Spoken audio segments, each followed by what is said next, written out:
بسم اللہ الرحمن الرحیم۔ میرے محترم سامعین حضرات،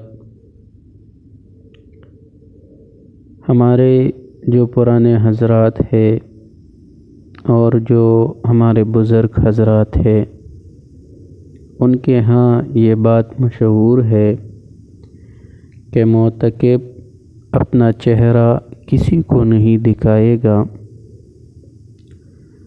تو میرے محترم سامعین حضرات، شریعت مطہرہ نے مسجد میں ہر آنے والے شخص، خاص کر معتکف کو اگرچہ بعض امور کے متعلق پابند کیا ہے،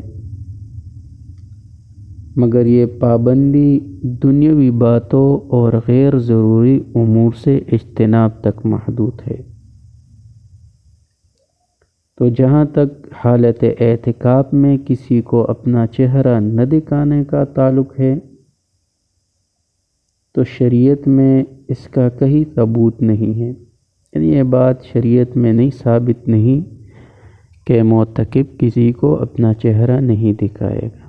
یہ عوام کے ان چیزوں میں ہے جن میں عوام غلطی پر ہے۔ تو میرے محترم سامعین،